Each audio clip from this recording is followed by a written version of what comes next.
പറ്റിയ ഒരു ചെറിയ സമയത്തേക്ക് 2-3 വിഷയങ്ങളിലേക്ക് നിങ്ങളുടെ ശ്രദ്ധ ക്ഷണിക്കാൻ ആശിക്കുകയാണ്. അതിലൊന്ന്, ലൈഫ് എന്ന് പറഞ്ഞാൽ സമർപ്പണമായിട്ടാണ് ഇസ്ലാം കണ്ടിരിക്കുന്നത്. ഒരുപാട് കാര്യങ്ങളുടെ സമർപ്പണത്തിൻ്റെ ഒരു സമർപ്പണമാണ് ഇസ്ലാം. എവിടെയാണോ കൈവെക്കുന്നത് അവിടെയെല്ലാം സമർപ്പണമാണ്. ഇന്ന് കോഴിക്കോട് സൗത്ത് ഈ ഒരു ജില്ലാ പ്രോഗ്രാം നടത്തുമ്പോൾ അതിലെ മുഴുവൻ പ്രവർത്തകരും അതിന് മനസ്സും ശരീരവും സമയമൊക്കെയും തന്നെ സമർപ്പിച്ചിരിക്കുന്നു. ഈ ഒരു സമർപ്പണത്തിൻ്റെ റിസൾട്ട് ഇന്ന് വൈകുന്നേരം ആകുമ്പോഴത്തേക്ക് നിങ്ങൾ പരസ്പരം പറയും, നന്നായി, ആൾക്കാരുണ്ടായിരുന്നു, എല്ലാം വിജയകരമായി, നമ്മൾ ശരിക്ക് പ്ലാൻ ചെയ്തതുകൊണ്ട്, ശരിക്കും ഒത്തൊരുമയോടുകൂടി പ്രവർത്തിച്ചതുകൊണ്ട്. ഇങ്ങനെ നിരവധി സമർപ്പണങ്ങളാണ് യഥാർത്ഥത്തിൽ നമ്മുടെ ലൈഫിൽ നടക്കുന്നത്. സംഘടനയിൽ സമർപ്പണം നടത്തുമ്പോൾ കുടുംബജീവിതത്തിൽ സമർപ്പണം നഷ്ടപ്പെടാൻ പാടില്ല. ജോലി സ്ഥലത്ത് സമർപ്പണം നടത്തുമ്പോൾ വ്യക്തിജീവിതത്തിലുള്ള ചില കാര്യങ്ങൾ നഷ്ടപ്പെടാൻ പാടില്ല. അങ്ങനെ എല്ലാ ഭാഗങ്ങളിലും വിജയിക്കുക എന്നുള്ളതാണ് യഥാർത്ഥത്തിൽ വിശ്വാസി ചെയ്യേണ്ടത്. ഒന്ന് വിജയിക്കുമ്പോൾ മറ്റൊന്ന് താറുമാറാകുന്ന കാഴ്ചയാണ് നമ്മൾ കണ്ടുകൊണ്ടിരിക്കുന്നത്. അതുകൊണ്ട് ഒന്ന് നമുക്ക് വേണ്ടത് നമ്മുടെ കുടുംബിനി വീടുകളിൽ സമർപ്പണം നടത്തുക എന്നുള്ളതാണ്. അതൊരു പക്ഷേ ലേഡീസിനെ സംബന്ധിച്ച് നീ നിൻ്റെ കുടുംബത്തിന് വേണ്ടി സമർപ്പണം നടത്തണം എന്നുള്ള തരത്തിൽ ഇടയ്ക്കിടെ ക്ലാസ് കൊടുക്കുകയോ ഓർമ്മപ്പെടുത്തലുകളോ വേണ്ട ആവശ്യമില്ല. കാരണം തൻ്റെ ശരീരം തന്നെ, തൻ്റെ മനസ്സ്, തൻ്റെ വൈകാരികത, ഇതൊക്കെയും തന്നെ അതിന് പ്രാപ്തിയായ ഒരു സൃഷ്ടിയാണ് പെണ്ണ്. അവളിലെ മറ്റൊരു ജീവൻ മുളക്കാൻ വേണ്ടിയിട്ടുള്ള ഗർഭപാത്രം മുതൽ അവളിൽ നിന്ന് തന്നെ വിശപ്പടക്കാൻ പറ്റുന്ന മുലപ്പാൽ, അതിനെയൊക്കെ ചേർത്ത് പിടിക്കാനുള്ള സ്നേഹം എല്ലാം പുറത്തു നിന്ന് കൊണ്ടുവരാതെ അകത്തുനിന്ന് തന്നെ നിക്ഷേപിച്ച റബ്ബ്. അതുകൊണ്ട് ഈ ലോകത്ത് ഒരു മനുഷ്യൻ്റെ പിറവിക്കും ആ മനുഷ്യനെ കൈകാര്യം ചെയ്യാനും ഏറ്റവും ഉത്തരവാദിത്തപ്പെട്ടതും സുരക്ഷിതവുമായ കരങ്ങൾ പെണ്ണിൻ്റെതാണ് എന്ന് സൃഷ്ടികർത്താവാണ് പറഞ്ഞിരിക്കുന്നത്. അതുകൊണ്ടാണ് പുരുഷന്മാർ അരിജാല് ഖവ്വാമൂന അലന്നിസാ, അവർ മേൽനോട്ടക്കാരാണ്, അവർ സ്വത്ത് സംഭരിച്ചു കൊണ്ടുവരും, അവർ പ്രൊട്ടക്ഷൻ നൽകുന്നുണ്ട്, അവർ ലീഡറാണ്. പക്ഷെയോ പെണ്ണാകുമ്പോൾ അവൾ റാഇയത്തുൻ ഫി ബൈത്തി സൗജിഹ, അവളുടെ വീട്ടിലെ ഭർത്താവിൻ്റെ വീട്ടിൽ സമർപ്പണം നടത്തിയ ഒരു ഇടയനാണ്, റാഇയത്താണ്. റാഇ എന്ന് പറയുന്നത് ആട്ടിടയനെയും മേയ്ക്കുന്നവരെയൊക്കെ വിളിക്കുന്ന ഒരു പേരാണ്. അപ്പോൾ ആണ് ഖവ്വാമാണ്. ഖവ്വാമൂന എന്ന് പറയുമ്പോൾ പുരുഷന്മാർ അവർക്ക് മൊത്തത്തിലുള്ള മേൽനോട്ടം കൊടുക്കുമ്പോൾ വീട്ടിൻ്റെ ഉള്ളിൽ അവൻ സമ്പാദിച്ചു കൊണ്ടുവരുന്നു, അവൻ സുരക്ഷിതത്വം നൽകുന്നു. പക്ഷെ വീട്ടിനുള്ളിലെ ഭരണാധിപ സ്ത്രീയാണ് എന്ന് ഇസ്ലാം നമുക്ക് ഒരു വലിയൊരു ദൗത്യം ഏൽപ്പിച്ച് തരുമ്പോൾ ഒരു ഇടയൻ്റെ കയ്യിൽ എന്തൊക്കെ ക്വാളിറ്റിയാണ് വേണ്ടത്? ഒന്നിനെ നയിച്ചു കൊണ്ട് വരുമ്പോഴേ എന്തൊക്കെ ക്വാളിറ്റി വേണം? കാരണം ഒരു ആട്ടിൻ പറ്റത്തെ മേയിച്ച് കൊണ്ടുവരുന്ന ഒരിടയന് ചിലപ്പോൾ അതിലുള്ള അതൊരു തെറിച്ചതാണ്, അതിനെ ഇങ്ങനെ ചേർത്ത് പിടിക്കണം. അതിന് വേണമെങ്കിൽ അതിനെ ശിക്ഷിക്കാൻ വേണ്ടി തട്ടാൻ വേണ്ടി ഒരു വടിയും അവൻ്റെ കയ്യിലുണ്ടാകും. അതോടൊപ്പം അതിനെ ചേർത്ത് പിടിക്കാനുള്ള സ്നേഹവും അവൻ്റെ കയ്യിലുണ്ടാകും. ഈ രൂപത്തിൽ ഒരു പറ്റം മൃഗത്തെ സ്നേഹവായ്പോടുകൂടി ചേർത്ത് പിടിക്കുന്ന ഒരു ഇടയനെ നമ്മൾ സങ്കല്പിക്കുക. വീട്ടിനുള്ളിൽ പല ടൈപ്പ് സ്വഭാവങ്ങളുള്ള ആൾക്കാരെ ചേർത്ത് പിടിക്കാൻ ഒരു പുരുഷനേക്കാളേറെ അത്തരത്തിലുള്ള മാനസിക നിലപാടും കൂടി കൊടുത്തുകൊണ്ടാണ് പടച്ചവൻ സ്ത്രീയെ സൃഷ്ടിച്ചിരിക്കുന്നത്. അതുകൊണ്ട് ആ വീട്ടിനുള്ളിലുള്ള മുഴുവൻ ഉത്തരവാദിത്വവും അവളുടെ കയ്യിലാണ് കൊടുത്തിരിക്കുന്നത്. അപ്പോഴും നമ്മൾ പറയുന്നു സ്ത്രീക്ക് വിലയില്ല, ഇസ്ലാമിൽ സ്ത്രീക്ക് വിലയില്ല. വിലയാണല്ലോ ഇത്. അതിനുവേണ്ടി ഈ ആട്ടിടൻ, ഇതിനെ ഭരിച്ചു കൊണ്ടുപോകുന്ന ഒരു ഭരണാധിപയുടെ കയ്യിൽ വേണ്ടത് എന്തൊക്കെയാണ്? റസൂലുള്ളാഹി സ്വല്ലല്ലാഹു അലൈഹി വസല്ലം ലീഡേഴ്സിനെ പറ്റി പറഞ്ഞിട്ടുണ്ടായിരുന്നു. അതായത് ഞാൻ എങ്ങനെയാണ് നിങ്ങളെ മെരുക്കിയെടുക്കുന്നത്, എന്താണ് ഞാൻ നിങ്ങൾക്ക് ചെയ്യുന്നത് എന്നുള്ളതിന് ഒരു ഇടയൻ തൻ്റെ മൃഗത്തെ ചേർത്ത് പിടിക്കാൻ, മൃഗങ്ങൾ വഴിവിട്ട് പോകുമ്പോൾ അതിനെ ചേർത്ത് പിടിക്കാൻ തൻ്റെ കയ്യിൽ നല്ല ആകർഷകമായ പച്ചപ്പുല്ല് കാട്ടിയിട്ട് അതിനെ കൂട്ടിലേക്ക് ആനയിക്കുന്ന അടുത്തേക്ക് വിളിച്ചു വരുത്താൻ ആകർഷിക്കുന്ന തരത്തിൽ പച്ചപ്പുല്ല് കാട്ടിയിട്ട് നിൽക്കുന്ന ഒരാളെ പോലെയാണ് ഞാൻ എന്ന ലീഡർ എന്ന് റസൂലുള്ളാഹി സ്വല്ലല്ലാഹു അലൈഹി വസല്ലം നമ്മോട് പറഞ്ഞു. വീട്ടിലുള്ള ഭരണാധിപയായ സ്ത്രീയുടെ കയ്യിൽ നിന്ന് സ്നേഹത്തിൻ്റെയും കനിവിൻ്റെയും കാരുണ്യത്തിൻ്റെയും ഈ പച്ചപ്പുല്ല് നഷ്ടപ്പെടുമ്പോൾ ആ പച്ചപ്പുല്ലും സ്നേഹവും തേടി നമ്മിലെ മക്കൾ പുറത്ത് അലഞ്ഞുകൊണ്ടേയിരിക്കും. അപ്പോഴാണ് നമ്മൾ ഇന്നലെയൊക്കെ വാർത്തകളിൽ നിറഞ്ഞു നിൽക്കുന്ന ആ വാർത്ത, ഒരു കൊച്ചുകുട്ടി മറ്റൊരു കൊച്ചുകുട്ടിയെ കൊല ചെയ്യുന്ന ഒരു വല്ലാത്ത അതിദാരുണമായ അവസ്ഥയൊക്കെ വരുന്നത്. നമ്മുടെ വീടുകളിൽ ഒരിക്കലും ക്രൂരത, ഒരു കുഞ്ഞു ക്രൂരത പോലും ഒരു പഠിപ്പിക്കപ്പെടുന്ന അല്ലെങ്കിൽ അനുവദിക്കപ്പെടുന്ന ഒരവസ്ഥ ഉണ്ടാവാൻ പാടില്ല.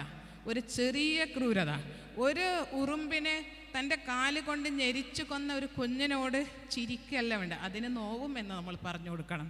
ഇത്തരത്തിലൊരു കുഞ്ഞു ക്രൂരത പോലും അനുവദിക്കാത്ത വീട്ടിലെ റാഇയത്തായിട്ട് നമ്മൾ മാറണം. അതാണ് നമ്മുടെ ആദ്യത്തെ ഡ്യൂട്ടി എന്നുള്ളത്. പിന്നെ നമ്മിലൊക്കെയും തന്നെ ഒരു റാഇ ഉണ്ട്. ഓരോ വ്യക്തിക്കും കുല്ലുക്കും റാഇൻ എന്നാണ് പറഞ്ഞിരിക്കുന്നത്. ഓരോരുത്തരും നിങ്ങളെല്ലാവരും ഭരണാധിപന്മാരാണ്. നമ്മുടെയൊക്കെയും തന്നെ നമ്മുടെ കാര്യത്തിൽ, സ്വന്തം കാര്യത്തിൽ ഭരണാധിപനാണ്. എങ്ങനെയെന്ന് വെച്ചാൽ നമ്മുടെ മുന്നിൽ എല്ലാ നല്ലതും ചീത്തയും ഹറാമും ഹലാലൊക്കെയും കാട്ടിത്തന്നിട്ട് നിങ്ങൾക്ക് വേണ്ടവരത് സ്വീകരിക്കുക, വേണമെന്നുള്ളവരത് സ്വീകരിക്കുക, വേണ്ടെങ്കിൽ വേണ്ട, സ്വാതന്ത്ര്യം തന്നിട്ടുണ്ട്.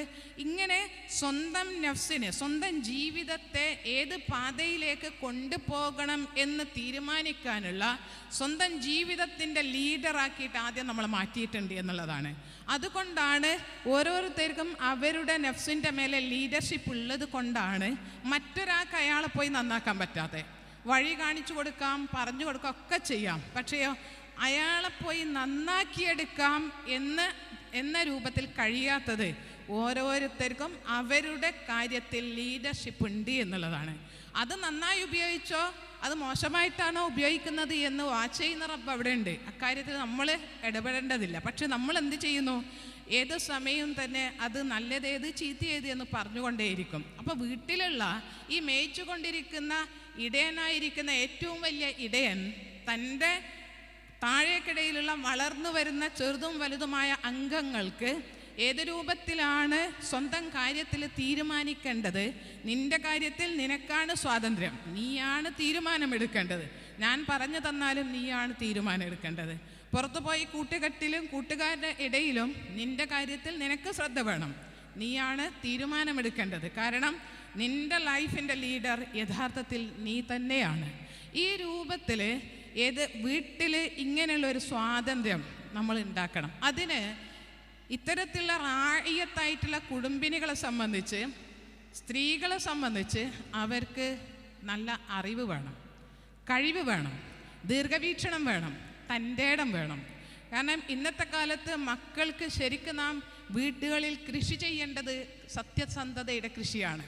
സത്യസന്ധത നഷ്ടപ്പെട്ടു പോവുകയും ഒരുപാട് മറച്ചുവെക്കലുകൾ ഏറുകയും ചെയ്യുന്ന ഒരു കാലഘട്ടത്തിൽ സത്യമേ പറയാവൂ, അതാണ് പാലിക്കേണ്ടത് എന്നും സത്യസന്ധതയോളം തുലാസിൽ കനം തൂങ്ങുന്ന ഒന്നില്ല എന്നും നമ്മുടെ മക്കൾ പഠിപ്പിക്കപ്പെടണം.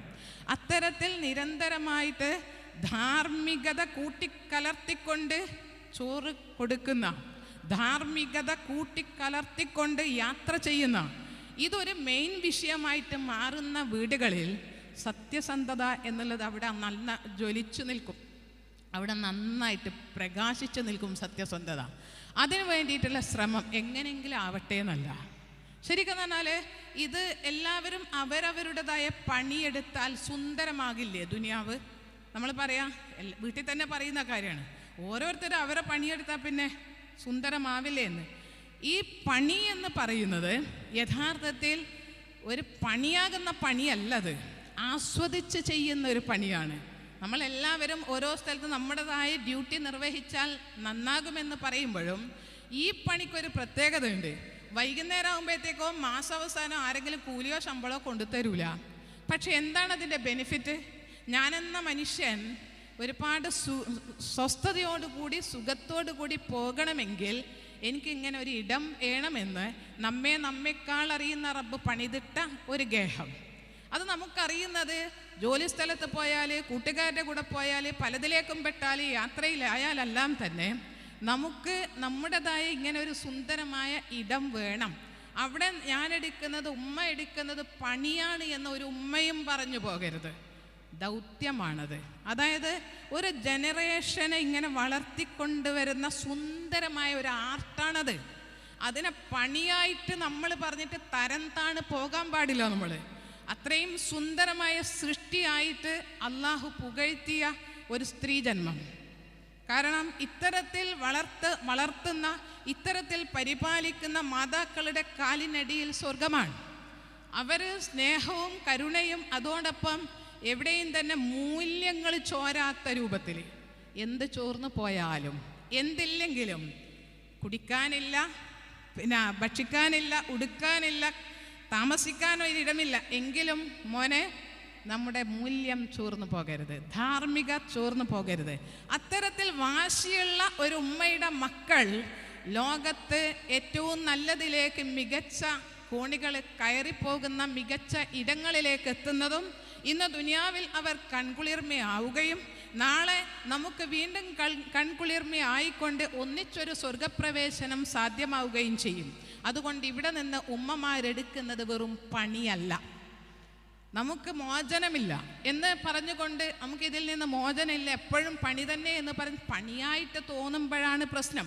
നമ്മളിപ്പോൾ പുറത്തു പോയിട്ട് ഒരു ജോലി ചെയ്യുന്നത് പണിയായിട്ട് നമ്മൾ ഒരു ഇടങ്ങേറ് പിടിച്ച ഒരു പണി എന്ന് പറയുമ്പോൾ പല അർത്ഥത്തിൽ പറയും. ആ പണിയല്ല യഥാർത്ഥത്തിൽ നമ്മൾ ജോലി സ്ഥലത്ത് എടുക്കുന്നത്, സംഘടനയിൽ എടുക്കുന്നത്, എവിടെയും നമ്മൾ എടുക്കുന്നത് ഇഷ്ടത്തോടു കൂടിയാണ്. ഇഷ്ടത്തോടു കൂടിയല്ലേ അത് ചെയ്യണ്ട. സംഘടനയിലായാലും ഇഷ്ടത്തോടു കൂടി അല്ലെങ്കിൽ ചെയ്യണ്ട, വീട്ടിനുള്ളിലായാലും ഇഷ്ടത്തോടു കൂടി താല്പര്യത്തോടു കൂടി അല്ലെങ്കിൽ നമ്മൾ ചെയ്യേണ്ടതില്ല. അതുകൊണ്ട് നാം മനസ്സുകൊണ്ടാണ് പണിയെടുക്കേണ്ടത്, മനസ്സാണ് അവിടെ സമർപ്പിക്കേണ്ടത്. ഈ മനസ്സിനെയാണല്ലോ ലോകം ഇന്ന് തേടിക്കൊണ്ടിരിക്കുന്നത്. എനിക്ക് വേണ്ടത് നല്ലൊരു മനസ്സ് വേണം, എന്നെ കേൾക്കാനൊരു മനസ്സ് വേണം, എനിക്ക് വേണ്ടി സമർപ്പിക്കാൻ, അങ്ങനെ ജീവിതം സമർപ്പിക്കാൻ റെഡിയായ അത്തരം മനസ്സാണ് വേണ്ടത്. നമ്മൾ തേടിക്കൊണ്ടിരിക്കുന്നത് ഇന്ന് ഇതാണ്, സ്നേഹത്തെയാണ്. വിശാലമായ സ്നേഹത്തെയും മനസ്സുകളെയും തേടുമ്പോൾ അത് ഒരു പോറലും ഏൽക്കാതെ അത്തരം ഒരു സ്നേഹക്കൂട് എൻ്റെ വീട്ടിലുണ്ട് എന്ന് പറഞ്ഞ് കാണിക്കാൻ, വീട്ടിൽ ഉമ്മയുണ്ട്, പെങ്ങളുണ്ട്, ഭാര്യയുണ്ട്, മകളുണ്ട്, ഇതൊക്കെ സ്നേഹക്കൂടുകളാണ്. അതിലൊരു ഭാര്യയെ മാത്രം ഫോക്കസ് ചെയ്ത് നമ്മൾ പറയേണ്ടതില്ല, കാരണം ആ രൂപത്തിലാണ് പടച്ചവൻ്റെ സൃഷ്ടിപ്പ്. അപ്പോൾ നമ്മൾ തീർച്ചയായും വീടുകളിൽ സത്യസന്ധതയുടെ കൃഷി വൈകരുത്, അല്ലെങ്കിൽ അതിനെ ഫോക്കസ് ചെയ്തത് കുറഞ്ഞു പോയിട്ടുണ്ടെങ്കിൽ നമ്മൾ ജാഗ്രത പാലിക്കണം. പുറത്തുനിന്ന് കേൾക്കുന്ന വാർത്തകളൊന്നും എൻ്റെ വീട്ടിലുള്ള വാർത്തകളായി മാറാതിരിക്കാൻ തീർച്ചയായും നമുക്ക് അതീവ ജാഗ്രത വേണം. വന്നതിന് ശേഷം നമ്മളത് ചികിത്സിക്കും, വന്നതിന് ശേഷം നമ്മൾ അതിനെപ്പറ്റി പഠിക്കും. പക്ഷേ വരാതിരിക്കാനാണ് നമ്മൾ പഠിക്കേണ്ടത്. വന്നിട്ട് നമ്മളെപ്പോഴും പറയാം ഇത് പ്രതിരോധമാണ് അല്ലേ, രോഗപ്രതിരോധമാണ് വേണ്ടത്. ഈ സമൂഹത്തിൽ നടന്നുകൊണ്ടിരിക്കുന്ന പല പ്രശ്നങ്ങളും ഒന്ന് സങ്കല്പിച്ചു നോക്കണം, അതെൻ്റെ വീട്ടിലാണെങ്കിൽ നമ്മൾ തകർന്നു പോകില്ലേ എന്ന്. അതുകൊണ്ട് നമുക്ക് തകരാൻ കഴിയില്ല. നമ്മൾ എന്ത് ചെയ്യുന്നു? നമ്മൾ പ്രതിരോധം തീർക്കുകയാണ്, ജാഗ്രതയാണ്. അതിലേക്കാണ് ആൾക്കാരെ ക്ഷണിക്കേണ്ടത്. വീണതിന് ശേഷമൊക്കെ എല്ലാവരും ചികിത്സിക്കുകയും കൊണ്ടുപോയും അയ്യോ പാവമെന്ന് പറയുകയും ദയാവായ്പ് കാട്ടുകയും ആൾക്കാർ പിരിവെടുക്കുകയും ചികിത്സയൊക്കെ ചെയ്യും ഈ നാട്ടിൽ. പക്ഷേ നമുക്ക് വീഴണ്ട, നമുക്ക് അധാർമികതയുടെ ചുഴിയിലേക്ക് വീഴാതിരിക്കാൻ, വീഴുന്നതിന് മുമ്പ് കൈപിടിക്കാനാണ് സംഘടനകൾ ശ്രമിക്കുന്നത്. റസൂലുള്ളാഹി സ്വല്ലല്ലാഹു അലൈഹി വസല്ലം നിർവഹിച്ച ദൗത്യം, ലോകത്തെല്ലാ പ്രബോധകരും നിർവഹിക്കേണ്ട ദൗത്യം, ആ വിളക്കിലേക്ക് ചെന്ന് ചാടുന്ന പ്രാണികളെ അകറ്റുന്നത് പോലെ ഈ ഇത്തരത്തിലുള്ള ദുശ്ശീലങ്ങളിലേക്കും അപകടങ്ങളിലേക്കും ആപത്തിലേക്കും പോയി ചാടുന്ന കൗമാരത്തെ, ഇനി കൗമാരമല്ലെങ്കിൽ ആരെയായാലും പിറകോട്ട് വലിക്കാനുള്ള ഒരു സന്നദ്ധത, ഒരു കാര്യം, ഒരു ഉത്തരവാദിത്തം നമുക്കുണ്ട് എന്ന് വീട്ടിലായാലും പുറത്തായാലും ഉണ്ട് എന്ന് നമ്മൾ അറിയണം. അപ്പോൾ നമ്മൾ ഇത്തരത്തിലുള്ള ദീർഘവീക്ഷണമുള്ള റായിയത്തായി മാറണം. എത്രയെത്ര റായിയത്തുമാർ നന്നായപ്പോഴേ എത്രയെത്ര വീട്ടിലുള്ള ഉമ്മമാർ നന്നായപ്പോഴാണ് ലോകത്ത് ഒരുപാട് നല്ല ജന്മങ്ങളുണ്ടായത്, നല്ല ജീവിതങ്ങളുണ്ടായത്, നല്ല മാതൃകാ വ്യക്തികളുണ്ടായത്, നല്ല നല്ല കൈകളിലൂടെ. അതായത് കിട്ടേണ്ട കയ്യിലേക്ക് വന്നു ചേർന്നാൽ ചില അത്ഭുതങ്ങൾ ഇവിടെ സംഭവിക്കാനുണ്ട്. പക്ഷെ നമ്മൾ മടുത്തിട്ടോ അലസമായോ ഒന്ന് തീർക്കാണ്. അതായത് പണി പോലെ വെച്ച് വിളമ്പുന്നു, പണി പോലെ അലക്കുന്നു, പണി പോലെ ക്ലീൻ ചെയ്യുന്നു. അതിൻ്റെ അപ്പുറത്തേക്ക് ഇത് ആസ്വദിച്ച് ചെയ്യുമ്പോൾ മനസ്സകത്തുള്ള നീയത്ത് കണ്ട് അറിയുന്നവൻ ബർക്കത്താക്കും. കാരണം ചെയ്തതൊന്നും പണി പോലെയല്ല, ഇത് ഞാൻ ആസ്വദിച്ച് ചെയ്യുന്നതാണ്. അങ്ങനെ ഉണ്ടല്ലോ. നമ്മുടെ മാതൃത്വം എന്നത് വീട്ടിലുള്ള പണി, ആ കാര്യങ്ങൾ കൈകാര്യം ചെയ്യുന്നതെല്ലാം ഞാൻ ആ മാതൃത്വം ആസ്വദിച്ച് ചെയ്യണം. നമുക്കത് ആസ്വദിച്ച് ചെയ്യാനാവണം. ആ രൂപത്തിലേക്ക് ഒരു ചുവടുവെപ്പ്, ഒരു ചേഞ്ച്. ഇനി അങ്ങോട്ട് നമ്മൾ എന്ത് പറയുന്നില്ല, വല്ലാത്ത ഈ ജീവിതം ഒന്ന് തീർന്നിട്ടിയാൽ മതിയായിരുന്നു, അല്ലെങ്കിൽ ഈ പണിയൊന്ന് തീർന്നിട്ടിയാൽ മതി, അങ്ങനെ പറയാതെ ജീവിതം നമുക്ക് ജീവിച്ച് മതിയായോ സഹോദരിമാരെ? നമുക്ക് ജീവിച്ച് മതിയാകുന്നേ ഇല്ല. നമ്മൾ എൻജോയ് ചെയ്യാണ് ലൈഫ്. അതായത് ഫാമിലി ലൈഫ് എൻജോയ് ചെയ്യാണ്. നമ്മളവിടെ മക്കളെ സ്നേഹത്തോടു കൂടി കാത്തിരിക്കുകയാണ്. നമ്മുടെ ഇണകളെയും സഹോദരങ്ങളെയും മാതാപിതാക്കളെയും സേവിച്ചുകൊണ്ട് മടുക്കാത്ത, ഒരിക്കലും മതിവരാത്തൊരു ജീവിതം നമ്മൾ ജീവിക്കുമ്പോൾ ഒരിക്കലും മതിവരാത്ത, ഒരിക്കലും തീർന്നു പോകാത്ത സ്നേഹം ഇങ്ങോട്ടേക്ക് പടച്ചോനെ ഒഴുക്കും. അതിന് കൽബിലേക്കാണല്ലോ പടച്ചോൻ്റെ നോട്ടം. ആ കൽബാണ് ഇതിൻ്റെ യഥാർത്ഥ വർക്ക് ചെയ്യുന്നതെങ്കിൽ, നല്ല നീയത്തോടു കൂടി സ്നേഹത്തിൽ ചാലിച്ചുകൊണ്ടാണ് നമ്മൾ കുടുംബത്തെ കൈകാര്യം ചെയ്യുന്നതെങ്കിൽ, ഹൽ ജസാഉൽ ഇഹ്സാൻ ഇല്ലൽ ഇഹ്സാൻ, നന്മക്കുള്ള പ്രതിഫലം നന്മയല്ലാതെ വരുമോ? തീർച്ചയായിട്ടും നമുക്ക് നന്മയായിട്ട് വരും.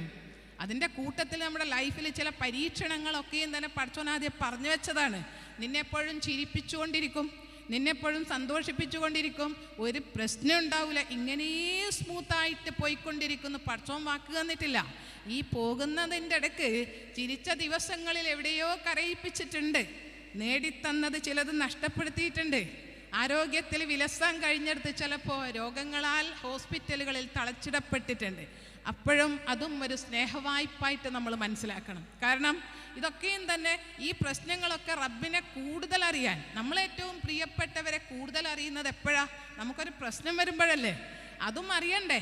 സ്നേഹത്തിൽ ഇങ്ങനെ പോയിക്കൊണ്ടിരിക്കുമ്പോൾ നമുക്കറിയില്ലല്ലോ ആരാണ് ശരിക്ക് വേണ്ടപ്പെട്ടവർ, ആരാണ് യഥാർത്ഥത്തിൽ സ്നേഹിക്കുന്നത്, ആരാണ് വാക്കുകൾ കൊണ്ട് മാത്രം സ്നേഹിക്കുന്നത്, ആരാണ് ലൈഫ് കൊണ്ട് തന്നെ നമുക്ക് സമർപ്പിച്ചതും ജീവിച്ചതും എന്നൊക്കെ അറിയണമെങ്കിൽ ചില പ്രശ്നങ്ങളുടെയും അള്ളാഹു നമ്മെ കടത്തിവിടണം. അതുകൊണ്ട് ഇതൊക്കെയും തന്നെ ലൈഫ് നമ്മൾ സത്യസന്ധമായിട്ട്, ഇത് മാത്രമാണ് ഈ കാലഘട്ടത്തിൽ പിന്നെയും പിന്നെയും നമ്മുടെ മക്കൾക്കും കുടുംബത്തിനും സത്യസന്ധമായൊരു ജീവിതം, ഹലാലായ ഒരു ജീവിതം, എവിടെയും തന്നെ കള്ളത്തരങ്ങളില്ലാത്തൊരു ജീവിതം, എവിടെയെങ്കിലും മാതാപിതാക്കളെയും കുടുംബത്തെയും മറച്ചു വെച്ചുകൊണ്ടുള്ള രഹസ്യ ജീവിതങ്ങൾ, അത്തരത്തിലുള്ള ബന്ധങ്ങൾ, ഇതെല്ലാം തന്നെ പൈശാചികമാണ്. അതെല്ലാം തന്നെ നമ്മുടെ ധാർമ്മികതക്ക് നിരക്കാത്തതാണ് എന്ന് ജീവിതം വീട്ടിൽ നിന്ന് നമ്മൾ ജീവിച്ച് കാണിച്ചു കൊടുക്കണം. അപ്പോൾ അങ്ങനെയാണ് യഥാർത്ഥത്തിൽ ഇന്ന് നമ്മുടെ കുട്ടികളൊക്കെയും തന്നെ പലതരത്തിലുള്ള പ്രശ്നങ്ങൾ കണ്ടുകൊണ്ട് എനിക്ക് കുടുംബം വേണ്ട, എനിക്ക് അത്തരത്തിലുള്ള വൈവാഹിക ജീവിതം വേണ്ട എന്നൊക്കെ പറയുമ്പോൾ, ഈ പ്രകൃതിയിൽ പടച്ചവൻ സ്ത്രീയെ അതിനുവേണ്ടി പര്യാപ്തിയാക്കിയിട്ട് അത്രയും മഹനീയമായിട്ടുള്ള ഒരു ഒരുക്കലാണ് നടത്തുന്നത്. അപ്പോൾ അവരത് നിഷേധിക്കുമ്പോൾ യഥാർത്ഥത്തിൽ ജീവിതത്തിലെ സന്തോഷത്തിൻ്റെ, സമാധാനത്തിൻ്റെ, സംതൃപ്തമായൊരു ജീവിതത്തെയാണ് അവർ യഥാർത്ഥത്തിൽ തള്ളിക്കളയുന്നത്. ജോലിയായാൽ, നല്ല സ്റ്റാറ്റസ് ആയാൽ, നമുക്കെല്ലാമായി എന്ന് ചിന്തിക്കുന്നവരിലേക്ക് നമ്മൾ കൊടുക്കേണ്ടത് അതൊക്കെ നമുക്ക് സമാധാനം തൽക്കാലം തരുമായിരിക്കും. പക്ഷേയോ ഫാമിലി ലൈഫ് എൻജോയ് ചെയ്യുന്ന പോലെ നമ്മുടെ ഇവിടെ ഈ നാട്ടിലൊക്കെയും തന്നെ ചുറ്റും കാണുന്നതൊക്കെയും തന്നെ ആൾക്കാർ വളരെ ഹാപ്പിയാണ്. എങ്ങനെ? അവരുടെ ഭാര്യ നല്ലതാണ്, മക്കൾ നല്ലതാണ്, ഭർത്താവ് നല്ലതാണ്, നല്ല രൂപത്തിൽ പോകുന്ന, നല്ല ആശയവിനിമയം നടക്കുന്ന വീടുകളാണ്. അപ്പം നല്ല വീടുകൾ, നല്ല ജീവിതവും നമ്മളെ കുട്ടികൾ കാണട്ടെ. എവിടെയോ തകർന്നു പോയ ജീവിതങ്ങൾ കാട്ടിക്കൊണ്ട് നമ്മളെപ്പോഴും ചെയ്യുന്നത് നെഗറ്റീവായിട്ടുള്ള കാര്യങ്ങൾ കുട്ടികളെ കാട്ടിയിട്ട്, അല്ലെങ്കിൽ നെഗറ്റീവായ കാര്യങ്ങളിലേക്ക് മാത്രം ശ്രദ്ധ കൊടുത്തിട്ട് ഒരു യൂട്യൂബ് തുറന്ന് നമ്മൾ ലേഡീസ് അധികം നെഗറ്റീവായത് നമ്മുടെ മനസ്സിനെ ഇടങ്ങേറാക്കുന്നത് നമ്മൾ കാണാം. സുന്ദരമായത് എന്തൊക്കെ ഉണ്ട്? സുന്ദരമായ ഒരുപാട് കാഴ്ചകൾ ഈ ലോകത്ത് നമുക്ക് കാണാനുണ്ട്. അതുകൊണ്ട് സുന്ദരമായത് കാട്ടിക്കൊടുത്തുകൊണ്ട് സുന്ദരമായ പ്രവാചകര ചരിത്രങ്ങളും ഇസ്ലാമിക ചരിത്രങ്ങളൊക്കെ കാട്ടിക്കൊടുത്തുകൊണ്ട് ഒരു നല്ല ദാമ്പത്യത്തിലേക്ക് നമ്മുടെ മക്കൾ വരേണ്ടതുണ്ട്, വൈവാഹിക ജീവിതത്തിലേക്ക്. അതിൽ ഒന്നും തന്നെ നമുക്ക് നഷ്ടം സംഭവിക്കുന്നില്ല. ജോലിയാണെങ്കിൽ ജോലി, പഠനമാണെങ്കിൽ പഠനമെല്ലാം ഒന്നിച്ചു കൊണ്ടുപോകാനുള്ള ഒരു മികവ് സമ്പാദിക്കണമെന്ന് മാത്രം. ആ മികവ് സമ്പാദിച്ചേ പറ്റൂ. അതായത് നമ്മളെ ജോലിയിൽ ഭയങ്കരമായിട്ട് ഫോക്കസ് ചെയ്യുമ്പോൾ ഇപ്പുറത്തേക്ക് നഷ്ടപ്പെട്ടു പോകാൻ പാടില്ല. എല്ലാം ബാലൻസ് ചെയ്ത് കൊണ്ടുപോകാനുള്ള ഒരു കഴിവ് പഠിച്ചവൻ നമുക്ക് പ്രത്യേകം തന്നിട്ടുണ്ട്. ഏതായാലും പറഞ്ഞ മതിയാക്കാണ്, നിർത്തുകയാണ്. അപ്പോൾ റിയലായിട്ട് നമ്മൾ ജീവിക്കുക. നല്ല ജീവിതത്തിന് വേണ്ടിയിട്ടുള്ള പ്ലാനിങ്ങും ചിന്ത പോലും പുണ്യകരമാണ്.